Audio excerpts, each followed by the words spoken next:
welcome to another episode of the Big Band of Rossmoor's Director's Notes online this December 16th, 2020. This series is a part of our band's efforts, despite the pandemic, to play or learn about music, learn about our culture, talk about our performances past or in the future, and also always emphasizing on music education. Most of all, it's an opportunity for us to collaborate between the generations, which in our band range from 14 years to 98 years old.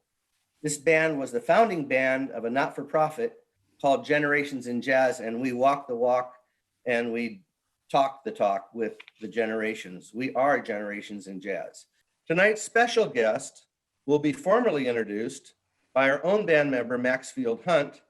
He's trumpet section since 7th grade, 12 years that is.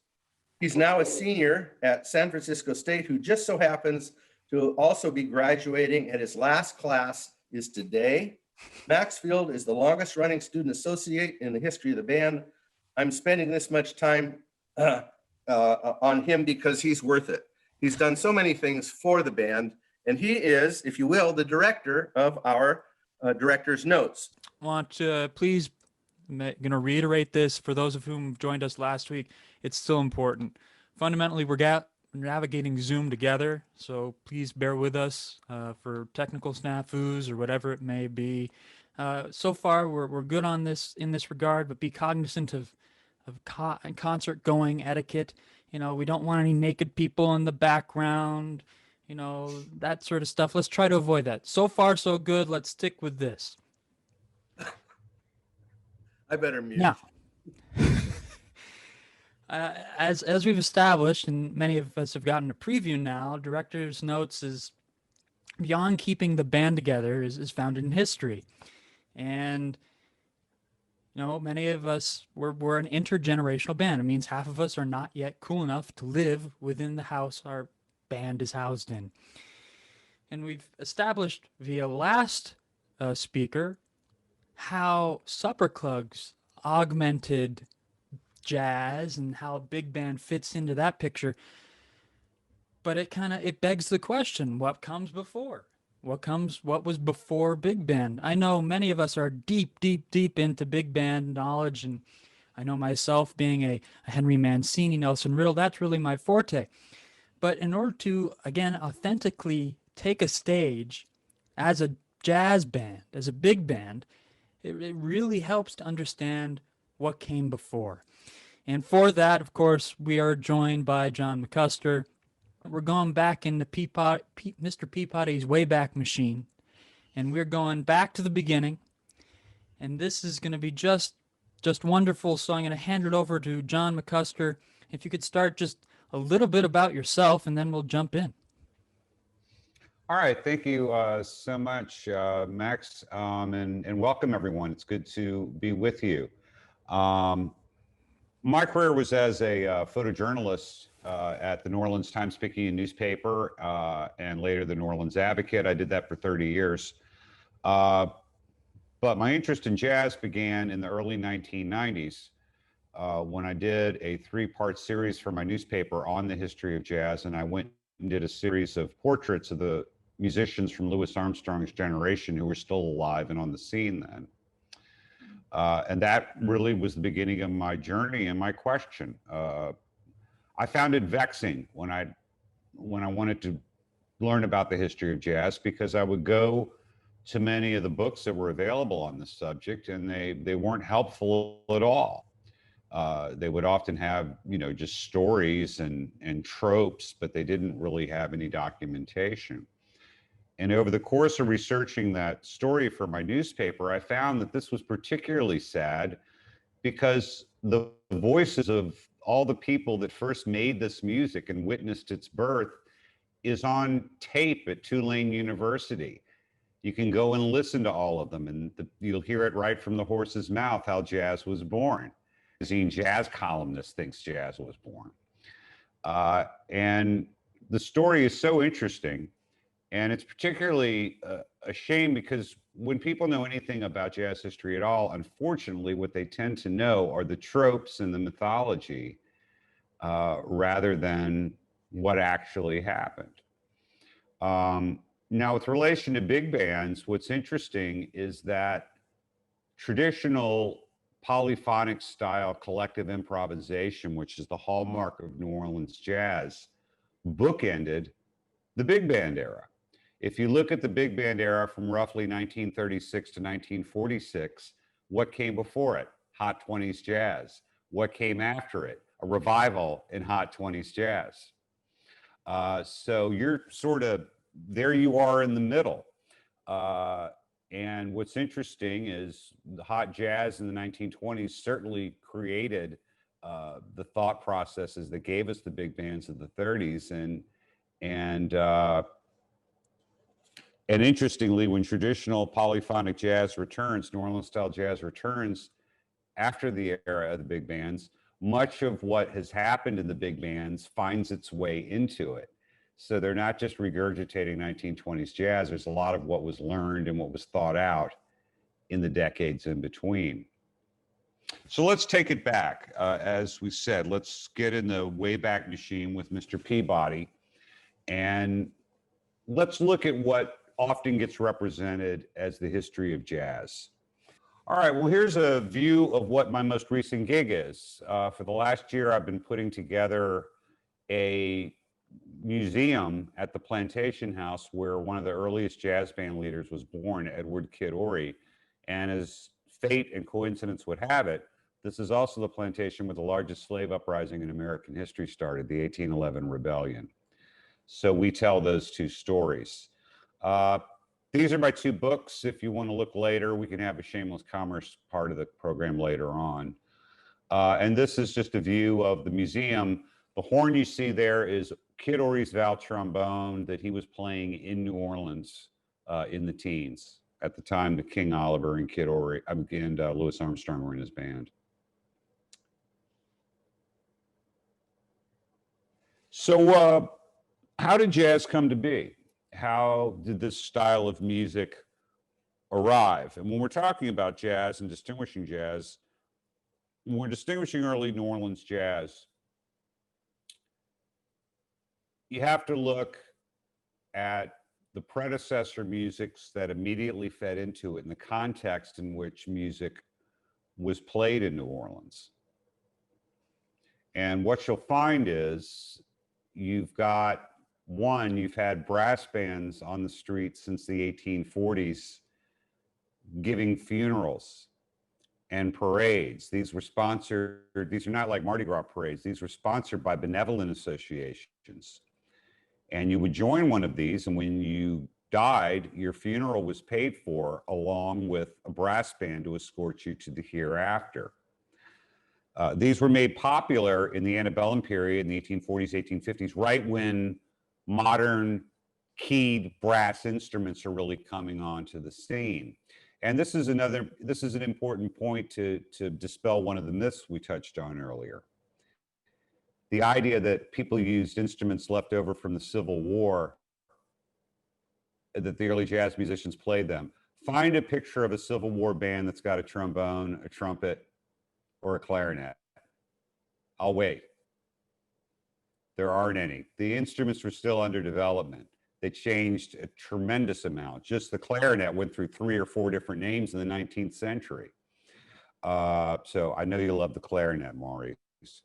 So all of this is changing. But what happens is, and what we find is around the turn of the century, this brass band tradition that's always been there is intersecting with 2 new national music styles. One is ragtime.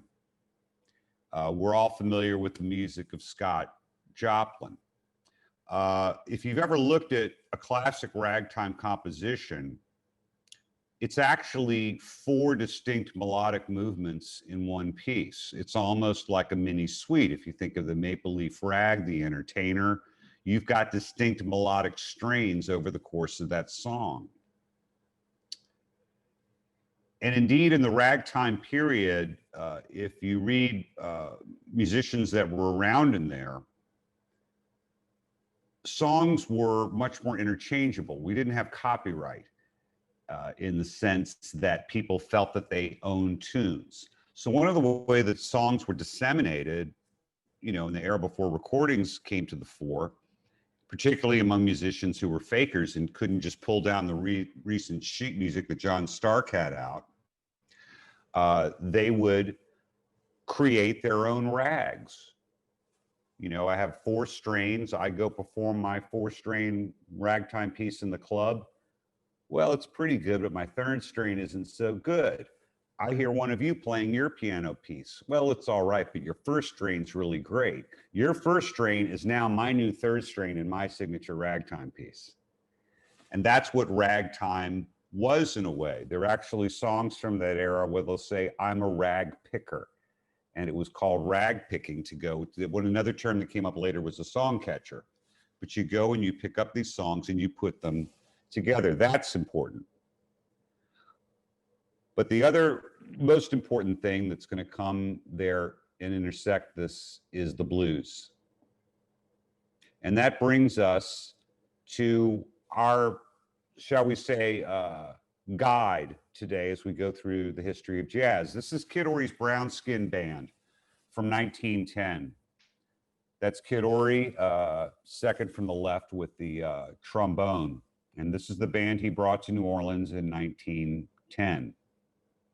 And Kid Ory's band is credited with being the hottest band in the city between 1900 and 1919. He gave start to the careers of Johnny Dodds, King Oliver, Louis Armstrong, Johnny St. Cyr, and a host of others. So we have Ory's story, and Ory was interviewed extensively, and Ory witnessed really the first 50 years of jazz history. So we're going to trace jazz history in part through Ory's observations and those of the people around him.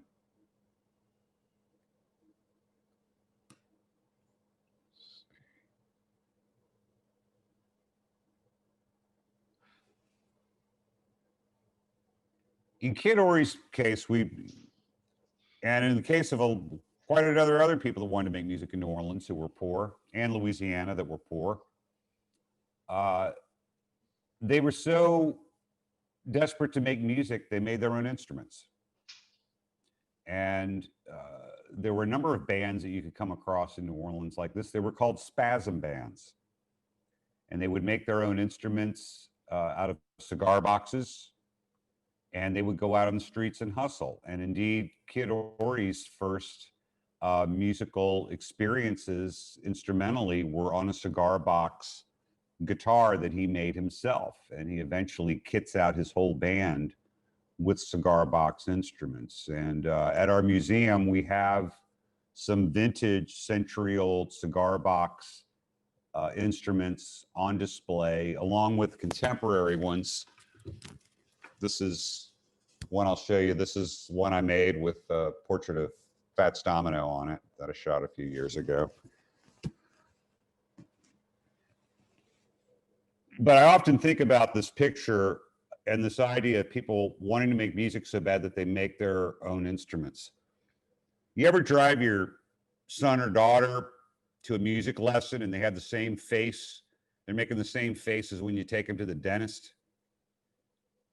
If that ever happens to you again in life, tell them the story about the Kid Ory and the young jazz musicians in New Orleans making their own instruments out of cigar boxes.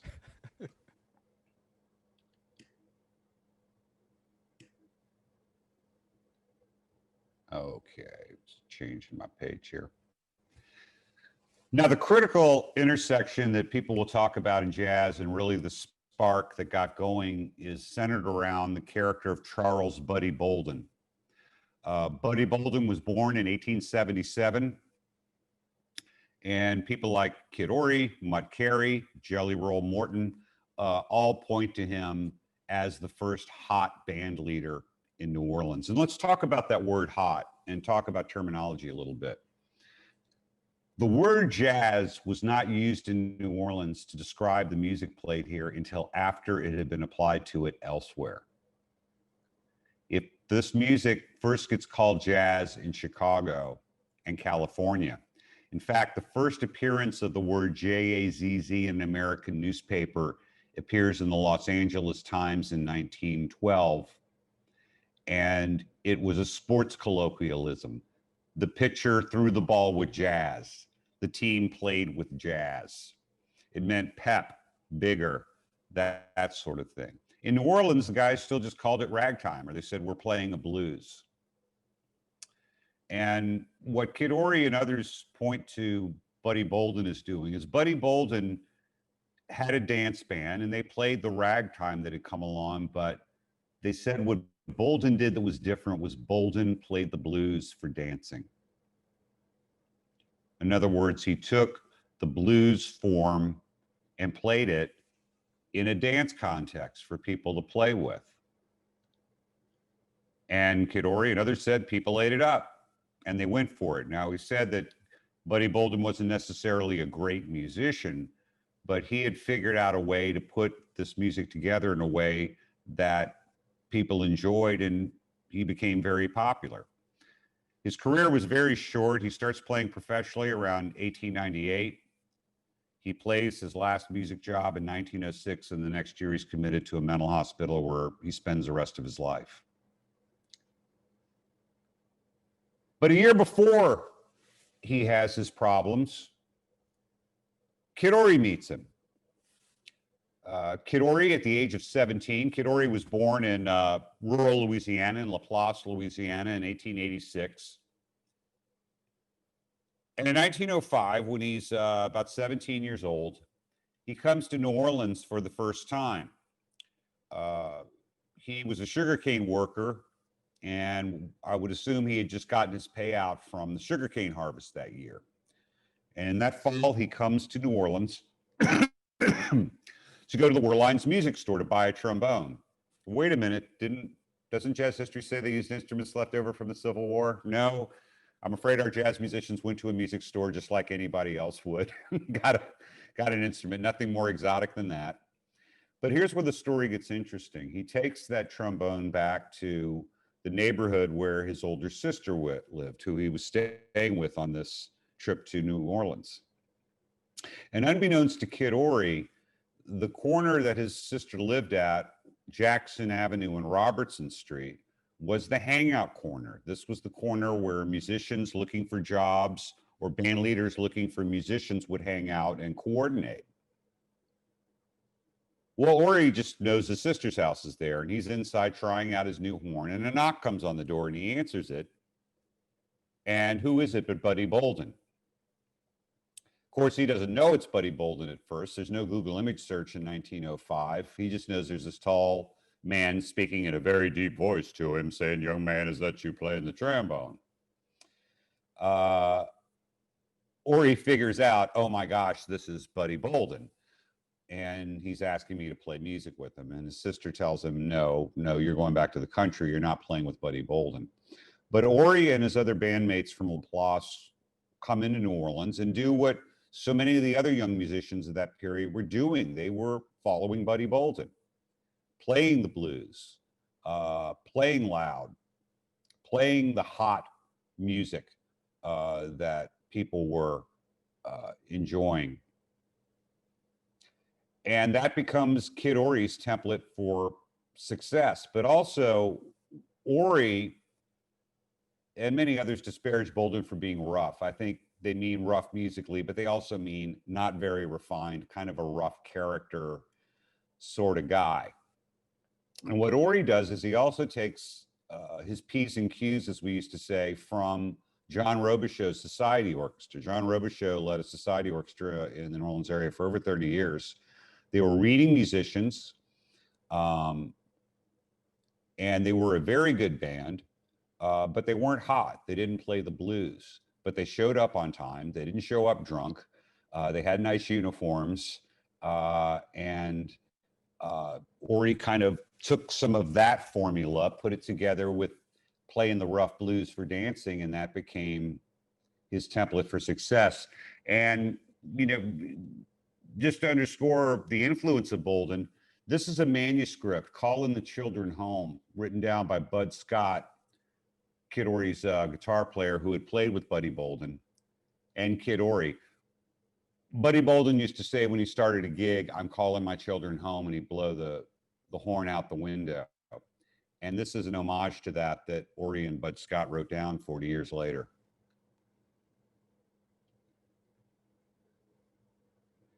Now, this is a picture you're not likely to ever see anywhere else but in the Zoom call or at our museum. This is the birthplace of jazz. This is the cradle of jazz that you're looking at here, and it doesn't exist anymore, except for one or two buildings that are still there. This is the old back of town in New Orleans. When Lewis used to sing, "I Got a Woman Live Way in the Back of Town," this is where he was talking about. And if you look right here where my cursor is, this is the only picture you will ever see of the house Louis Armstrong grew up in. That's at Perdido Street in Franklin. And this was the neighborhood where Buddy Bolden played, became popular. This is where Kid Ory first heard him. And in fact, this building right here next to Louis Armstrong's house is the Funky Butt Hall. That was the hall where Buddy Bolden used to play, and people talked about it. And indeed, Buddy Bolden's theme song was called Funky Butt. I thought I heard Buddy Bolden say, funky butt, take it away."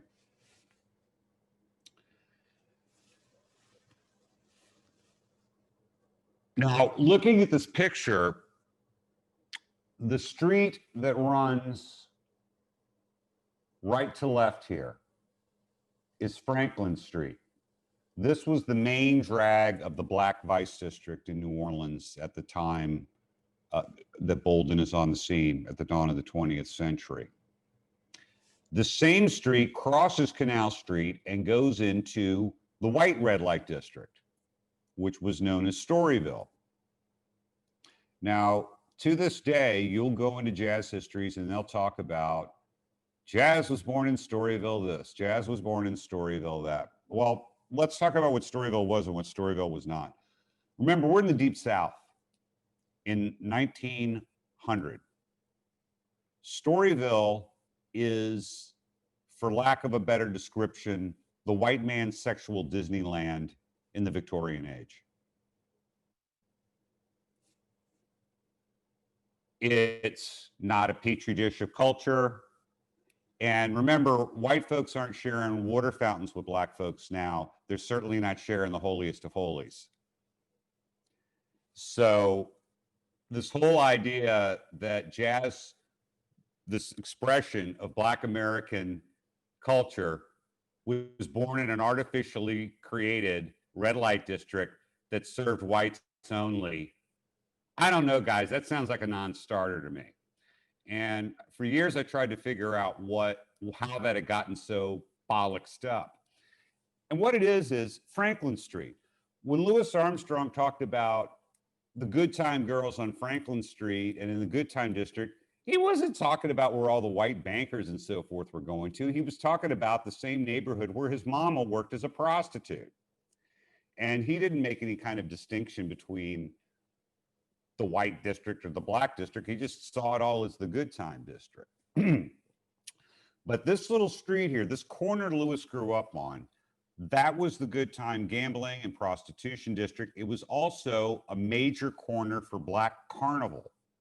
And my second book that you saw on the Mardi Gras Indians, that was the gathering place of the Mardi Gras Indians. Now, the story of the Indians is a whole nother thing, but just know, and that's a whole nother lecture, but the Mardi Gras Indians are at the root of improvisational music making and are probably the best vestigial ongoing cultural example of Africanisms in Creole New Orleans culture. If you've ever heard the song Iko Iko, my grandma and your grandma sitting by the bayou. Anybody heard that? Iko, Iko, Iko, Iko, Ane. That comes from the Mardi Gras Indian tradition. So Louis grew up with that on his doorstep, the good time life on his doorstep, Buddy Bolden playing two doors away. So when we think of the ultimate expression of the New Orleans style and the New Orleans vernacular music, Louis grew up immersed in it.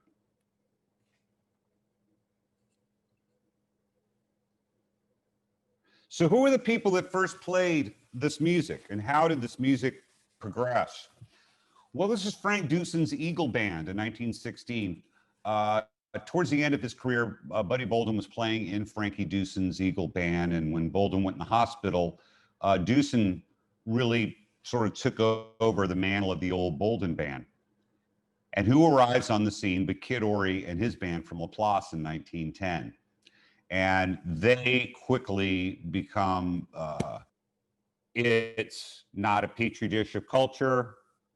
And remember, white folks aren't sharing water fountains with black folks now. They're certainly not sharing the holiest of holies. So this whole idea that jazz, this expression of Black American culture, was born in an artificially created red light district that served whites only. I don't know, guys, that sounds like a non-starter to me. And for years, I tried to figure out how that had gotten so bollocksed up. And what it is Franklin Street. When Louis Armstrong talked about the good time girls on Franklin Street and in the good time district, he wasn't talking about where all the white bankers and so forth were going to. He was talking about the same neighborhood where his mama worked as a prostitute. And he didn't make any kind of distinction between the white district or the black district. He just saw it all as the good time district. But this little street here, this corner Louis grew up on, that was the good time gambling and prostitution district. It was also a major corner for Black Carnival. And my second book that you saw on the Mardi Gras Indians, that was the gathering place of the Mardi Gras Indians. Now, the story of the Indians is a whole nother thing, but just know, and that's a whole nother lecture, but the Mardi Gras Indians are at the root of improvisational music making and are probably the best vestigial ongoing cultural example of Africanisms in Creole New Orleans culture. If you've ever heard the song Iko Iko, my grandma and your grandma sitting by the bayou. Anybody heard that? Iko, Iko, Iko, Iko, Ane. That comes from the Mardi Gras Indian tradition. So Louis grew up with that on his doorstep, the good time life on his doorstep, Buddy Bolden playing 2 doors away. So when we think of the ultimate expression of the New Orleans style and the New Orleans vernacular music, Louis grew up immersed in it.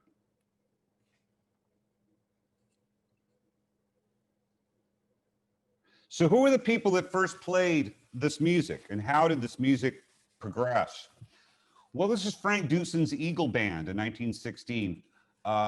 Towards the end of his career, Buddy Bolden was playing in Frankie Dewson's Eagle Band, and when Bolden went in the hospital, Dewson, the Hatfields and the McCoys of jazz in New Orleans, when their followers run into each other on the street in the street parade, there'll be a brawl. There'll be brickbats thrown. In fact, in 1910, Kid Ory and the trumpet player from the Eagle Band both go to jail for getting in a fight outside the Eagle Saloon.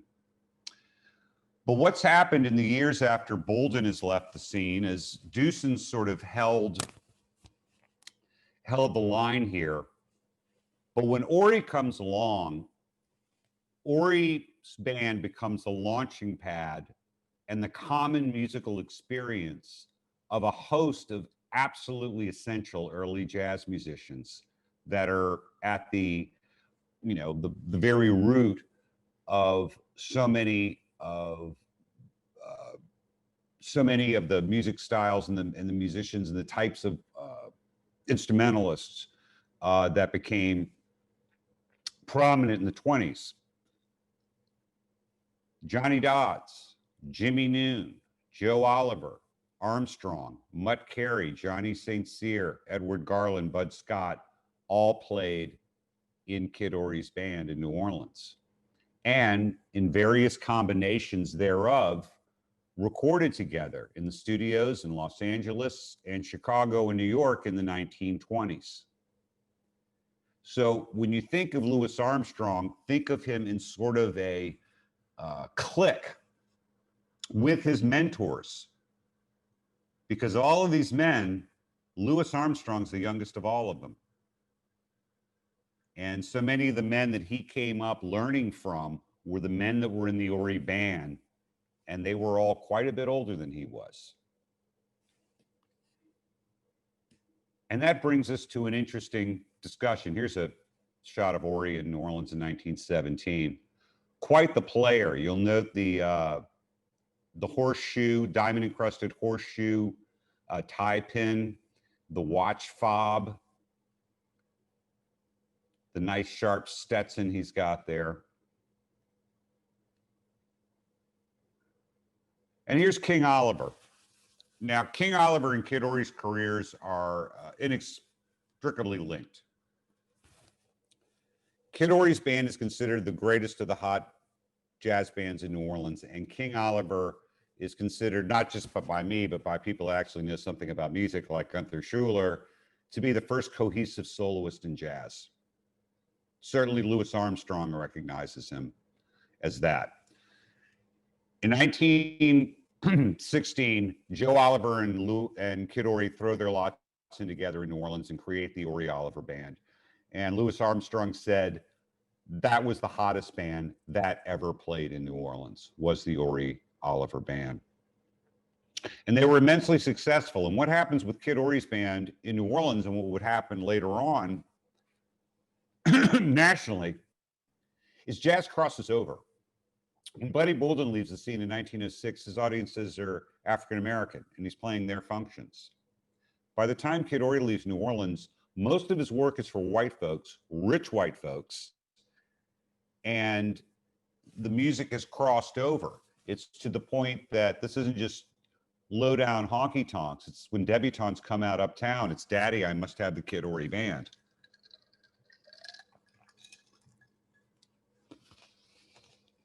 However, in 1918, the Kid Ory Band, Ory Oliver Band, is playing in New Orleans, and they get busted by the cops. Oliver's really upset. He's fed up with the harassment. He's got an offer to go to Chicago, and he takes it.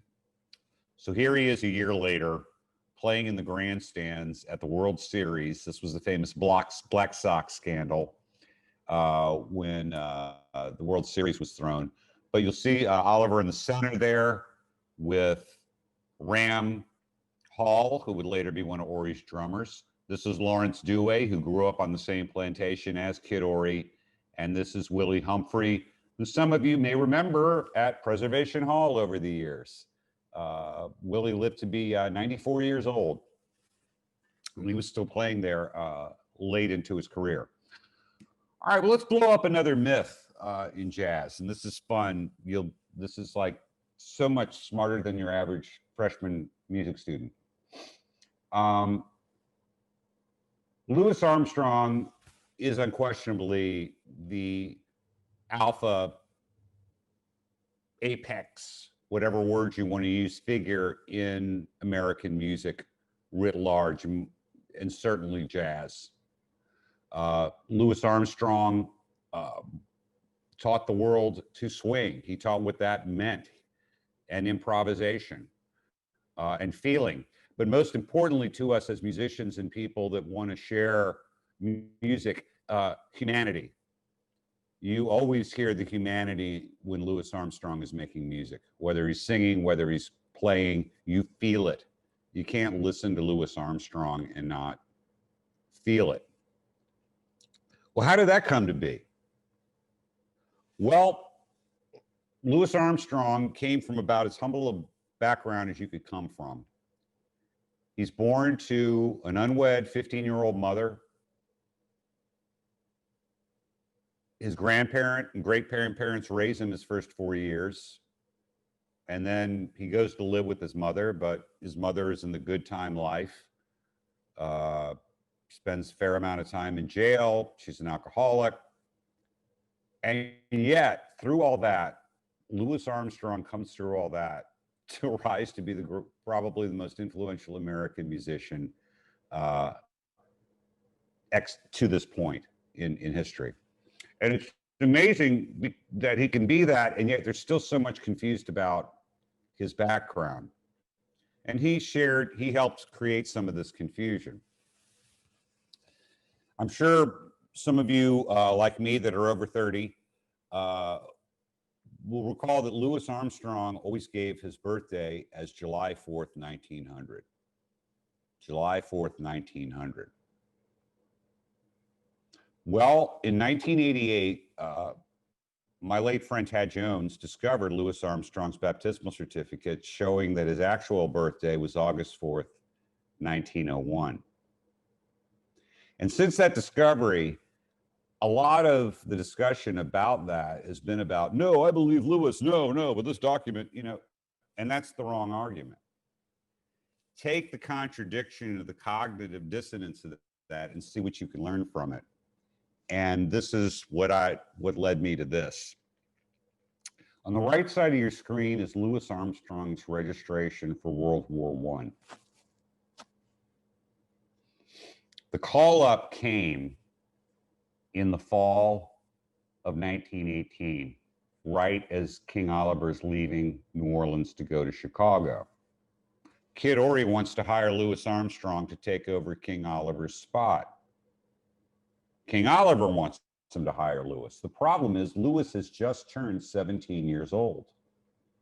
So if he hires Louis and they go in a bar and the cops give him a hard time, or the bar owner says, hey, you got to get this kid out of here, I'm going to lose my license, they'd be in trouble. So Louis had to figure out a way to make himself look old enough to be in a bar. So that fall, the second call up for the Great War comes along. Now, none of these folks would ever see combat. The war would be over in another 6 or 7 weeks. And Louis wasn't required to register because he's only 17 and he's a coal cart driver. That was an exempted profession. But he goes and registers all the same. And he lists his employer as Pete Lala, 1500 Conti Street, musician. Pete Lala held one of the clubs in the Good Time District. And he had been giving Kid Ory a hard time about having Louis in the band. So Louis's solution, obviously, was to go down, register for the draft, give his birthday as July 4th, 1900. Who's going to argue with that? And he even got his employer's name on there. So Mr. Pete at the club would let him stay there and play in the band. That is why Louis Armstrong lied about his birthday to start his career early. And if that seems improbable to you, I would refer you to about 2 years ago, Doris Day passed away. And there was a great interview with her on Fresh Air. And she talked about when she was 16, a big band leader wanted her to go on tour with them. And she couldn't because she was 16. And they just said, well, we'll just tell people you're 2 years older. So she goes on tour with the band leader, forgets about it for years. And years later, on her 30th birthday, her mom walks in with a cake and says, oh, honey, guess what? You're only 28. So that's a story Doris Day told herself about lying about her age to get her music career started. I guess since Louis lied to the federal government, I guess he figured once he had lied to the federal government, he better stick with the same lie after that. But anyway, that is the origin of the Louis Armstrong mythical birthday, and that's the reason behind it being there. In the 20s, jazz is recorded. Kid Ory goes to California, makes the first record by a Black New Orleans jazz band in 1922. Here's that record. This is one of the most sought after 78s in jazz history. You pay about $1,000 for one of these babies.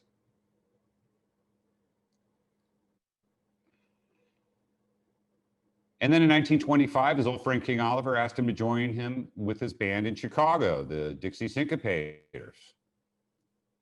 And hearing that he might be coming to Chicago, Louis Armstrong wrote to Kid Ory and said, well, how about coming and joining the Hot Five?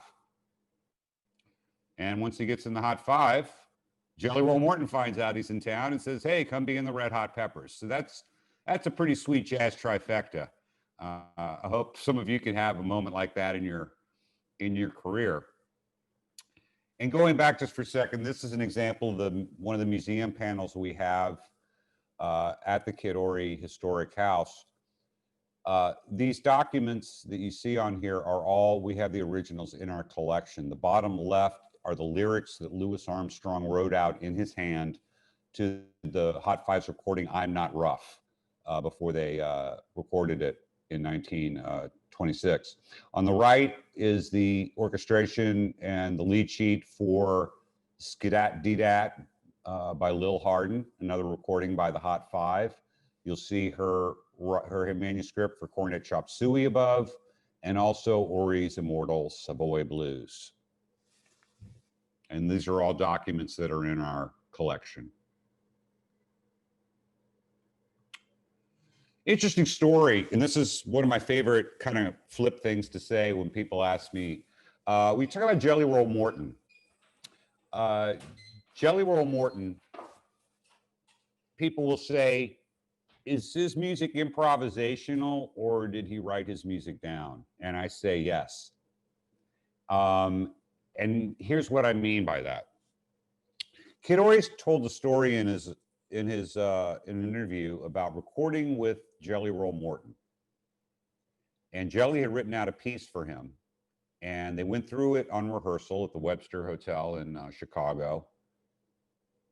And Jelly hears what Ory's playing. He goes, wait. That sounds terrible. I can't write your music. Throw that away and play that part your own way. Now, meanwhile, the trumpet player in the band was George Mitchell. He was not a get-off musician. He had to read. But I found this in Ory's collection.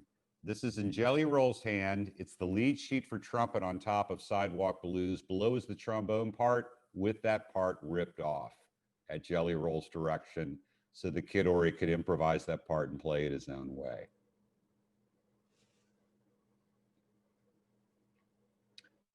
And here's our panel talking about Jelly Roll Morton. When you look at Jelly Roll Morton, you know, so often his music is not played today except by piano players. Very few bands attempt to tackle Jelly Roll Morton because it's hard. It is hard music to play. And his arrangements are his arrangements. And if you want to play them, it is a difficult row to hoe. Now we're getting to the big bands. And it was the big bands and the emergence of the big bands that happened as hot jazz is leaving the scene. Hot jazz is the national music style from 1917 to about 1927. And by then, the musical establishment, the people that know how to write the word, write the notes, know how to write the arrangements, write the harmonies, the Fletcher Hendersons of the world and so forth, they've learned what they could learn from the hot musicians that had come through the 20s. And now they're taking that and putting it to pen and creating the incredible arrangements that Fletcher Henderson did for Benny Goodman's band. And this incredible work that Ellington did. But it puts all the hot jazz musicians out of work because they're all improvising players. Most of them don't really read music. And Ory spent a good bit of the 1930s crawfishing. And here he is doing that.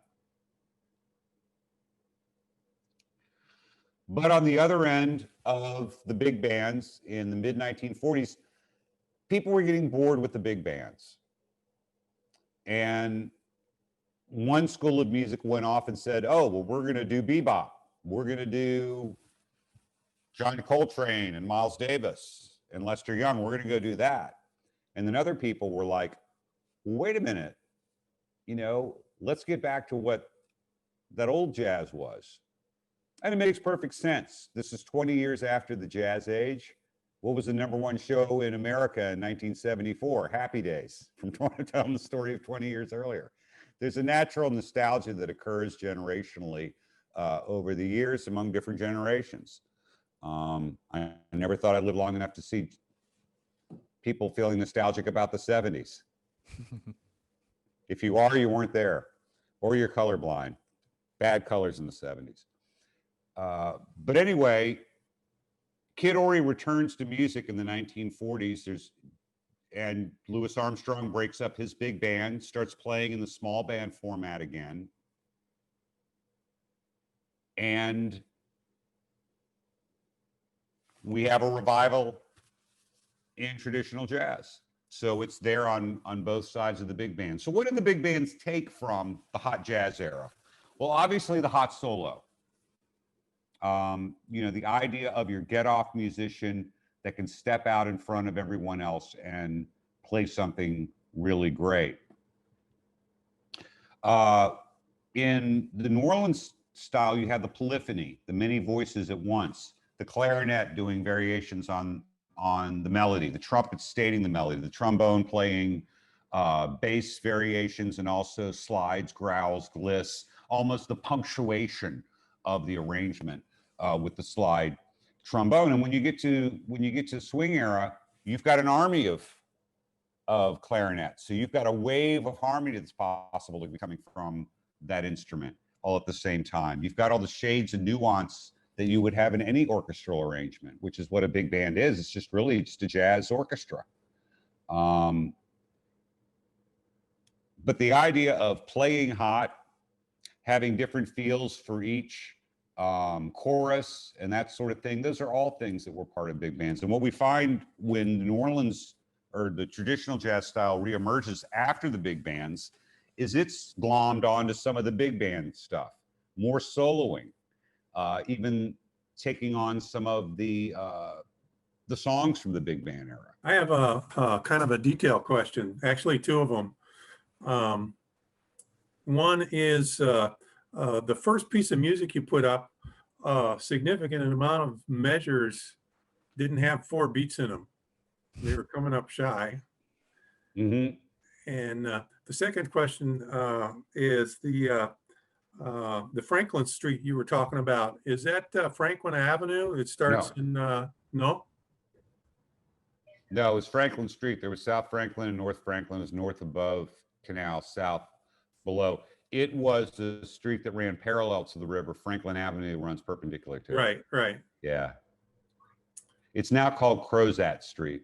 Oh, okay, all right. So that neighborhood, is that now Louis Armstrong Square? Is it right No. around there? No? No, it's Duncan Plaza. It's a place where most of the homeless sleep. It's right in front of City Hall. Oh, okay, all right. Yeah. John, this is Jamie Harris. Thank you for this. Hey, It's Jamie. wonderful. And I play trombone, so I'm really delighted to hear about Kid Ory. All right. You know, he has a very famous, beautifully simple but famous solo on Saints Go Marching In. I wonder if you ever run across a story about that particular solo. By Kid Ory on By Saints Kid Go Ory, Marching In? Yeah. No, not that particular one, because he didn't really record that, I think, until the 50s. Probably. Yeah. I believe that. But I think what's really interesting about Kid Ory is that his playing is not melodic in the least. It's all rhythmic. Uh-huh. You know, when you listen to him, it's all rhythm.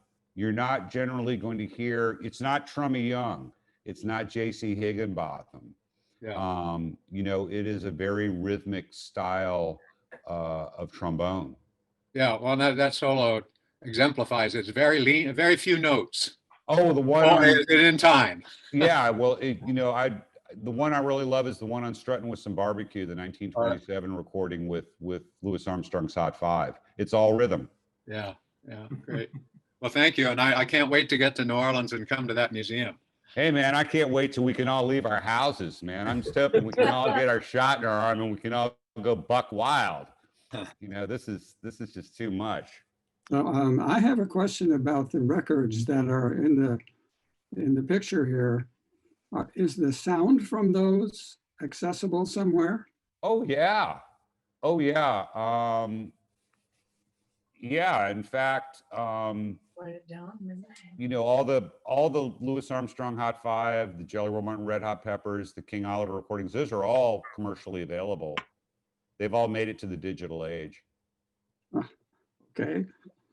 I'm just an old fogey, so I've got Victrolas and 78s and stuff, just because I can. Hey, John, this is George Marquis. Hey, George. I'm the guitar player with the band.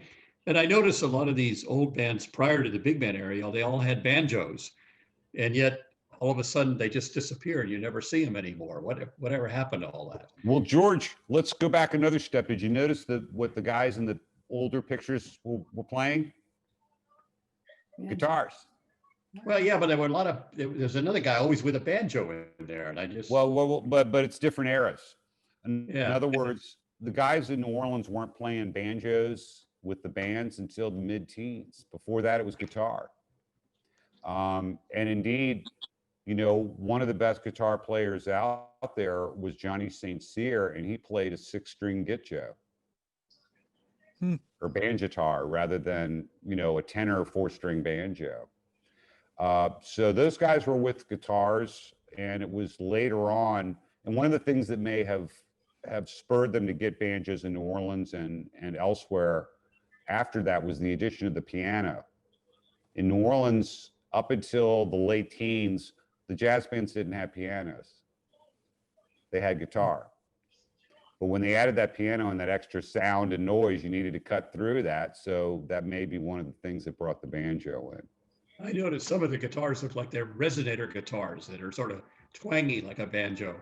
Oh, not in Bolden's band. Interesting, in Bolden's band, it's a classical guitar if you look closely, a gut string guitar.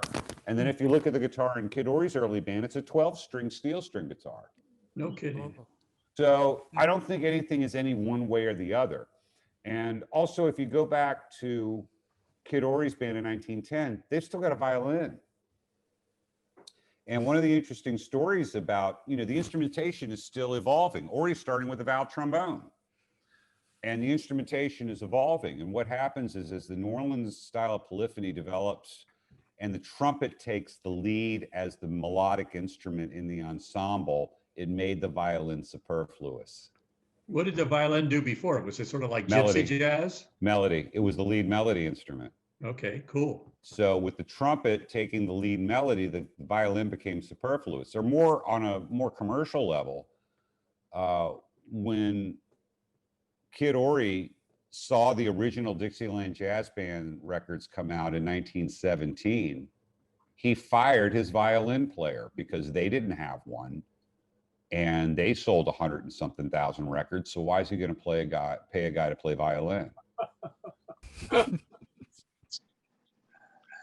Ruthless business. Take note, all you violin players in the band. Okay? Right. And then if you look at the Bolden band photo, you've got 2 clarinet players. One's playing a B flat, one's playing a C. We would presume the C clarinetist is playing melody or the violin part. You start talking. Yeah, I have a question. I'm Ron Solis. Hi, Ron. Yeah, that very good presentation. I played a trumpet, but a guy by the name of Jack Teagarden played the trombone, and I thought he was terrific. I believe he was from Texas. Big I T, don't know. yeah, he's from Texas. Yeah, and whereabouts did he come in? Because I've heard him play with on some records with Armstrong. Oh, yeah. Well, Jack Teagarden was one of those guys that was around in Chicago in the 20s and was learning from so many of the New Orleans guys. He had a big band for a while, and he was an inaugural member of Louis Armstrong's All Stars, which was his band that he founded in 46 or 47. That was the small jazz ensemble like from the 20s. Yeah. So he's not still alive, is he? Oh, goodness, no. Jack Teagarden's, oh, my goodness. He'd have been in his hundreds by now. Okay. Yeah. Okay. He came after Armstrong then. He was born after Armstrong, Yeah. but they played together in the same band for a long time. Yeah, I know that. Yeah, but yeah. He was younger than Armstrong. It's not a petri dish of culture. And remember, white folks aren't sharing water fountains with black folks now. They're certainly not sharing the holiest of holies. So this whole idea that jazz, this expression of Black American culture, was born in an artificially created red light district that served whites only. I don't know, guys. That sounds like a non-starter to me. And for years, I tried to figure out how that had gotten so bollocksed up. And what it is Franklin Street. When Louis Armstrong talked about the good time girls on Franklin Street and in the good time district, he wasn't talking about where all the white bankers and so forth were going to. He was talking about the same neighborhood where his mama worked as a prostitute. And he didn't make any kind of distinction between the white district or the black district. He just saw it all as the good time district. But this little street here, this corner Lewis grew up on, that was the good time gambling and prostitution district. It was also a major corner for Black Carnival. And my second book that you saw on the Mardi Gras Indians, that was the gathering place of the Mardi Gras Indians. Now, the story of the Indians is a whole nother thing, but just know, and that's a whole nother lecture, but the Mardi Gras Indians are at the root of improvisational music making and are probably the best vestigial ongoing cultural example of Africanisms in Creole New Orleans culture. If you've ever heard the song Iko Iko, my grandma and your grandma sitting by the bayou.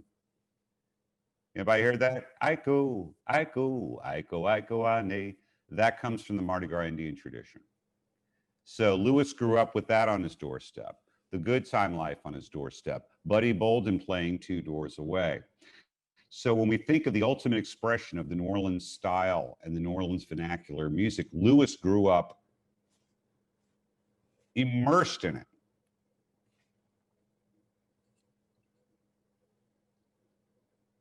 So who are the people that first played this music and how did this music progress? Well, this is Frank Dewson's Eagle Band in 1916. Towards the end of his career, Buddy Bolden was playing in Frankie Dewson's Eagle Band. And when Bolden went in the hospital, Dewson... John, can you give some perspective on the use of the cornet and the trumpet? Was that a shift that happened with Louis Armstrong, or did it happen another way? Well, you know, the instruments that they played in New Orleans were cornets. And when King Oliver left New Orleans, he had a cornet. When Lewis started in Kid Ory's band, he had a cornet.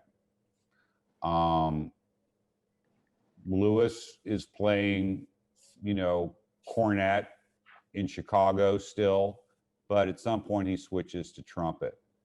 It's hard to tell exactly when that happened because it happened, I believe, when they were still recording mechanically. They hadn't even done electrical recordings yet.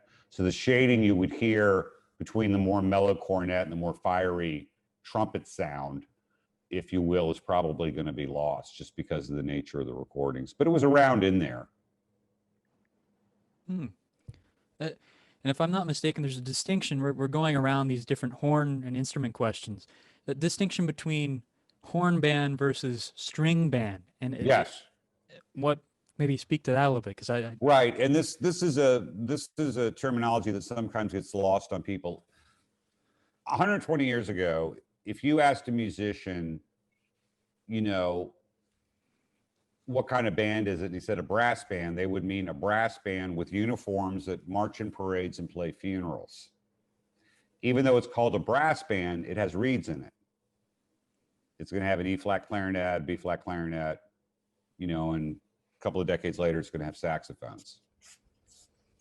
When you talk about a string band, what a string band is not a string band like, you know, a Sicilian string band or the Hot Club of France or something. What they mean by string band is a sit-down configuration of a brass band. So your sousaphone or your tuba is replaced by your string bass.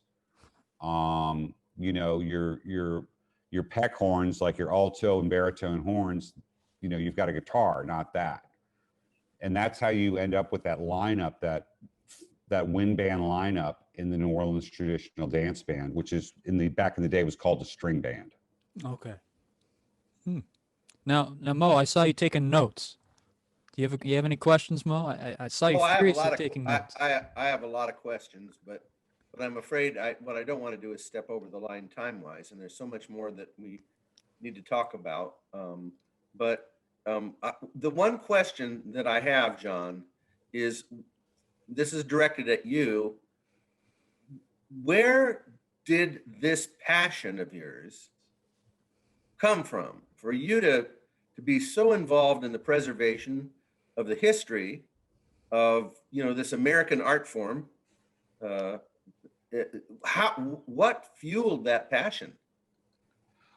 Well, I appreciate the question. I think it was a number of things that just kind of all resonated in just sort of this harmonious, sympathetic notes throughout my whole being.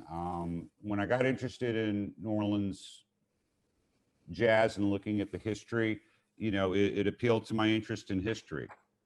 It appealed to my love of this place and the uniqueness. You know, early on we were talking about New Orleans and the South.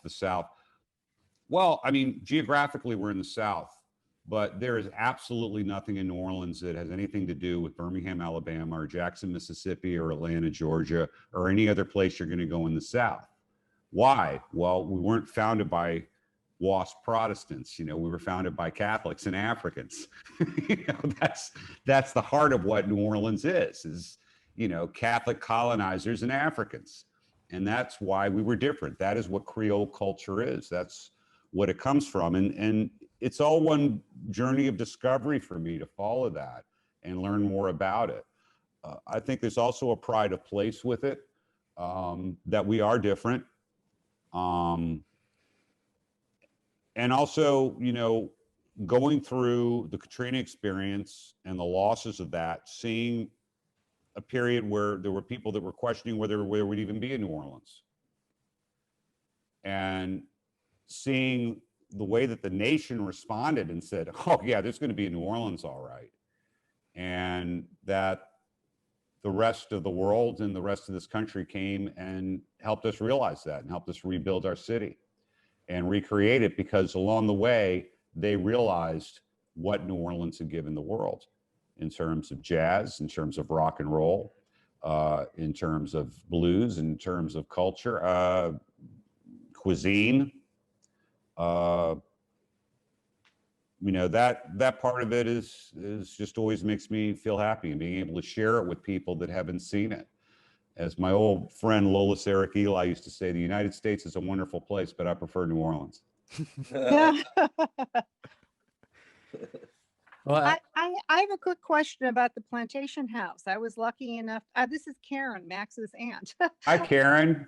Hello. I'm lucky enough to get to New Orleans, and I was just at the plantation house 3 weeks ago. Now, is the museum closed right now? Are you at the 1811 Kidori Historic House? Yes. Really? Is So that- we met? No. But I would love to go, because I'm going to be going to New Orleans quite a bit. Okay. Well, good. I hope you come and see us. We have our fire marshal inspection Friday. Okay. And we should have our occupational license by first of the year. So please come and see us. Oh, I will. And we've got the coolest swag Kidori face masks. Thank you. Well, we're going to close out. I'm sure on behalf of the whole Rossmoor Big Band and our special guests from Rossmoor, we want to extend just the biggest thank you, John. That was an incredible story, and everybody's clapping, and I wish they were unmuted. You could hear it all, but don't unmute, okay? Please. Because, yeah, you know why. Okay. 36 jazz fans clapping a forest and there's no one to hear it. I'm still happy they're clapping. So. Well, I wanted to thank a few other people and then do the final housekeeping. So thank you all so much for having me, and 1811kidorihistorichouse.com. Come and see us. Thank you, And those John. two, and the books. We got to get the books, the whole shebang. We need the full experience. Yeah. So we're taking a bus sometime soon, right? Like Louis did. We'll see you soon. We're gonna get a bus, and the whole band will be down there. Yeah, get on the train and come. Sunset Yeah. Limited. Ooh, all right. I'm in a train.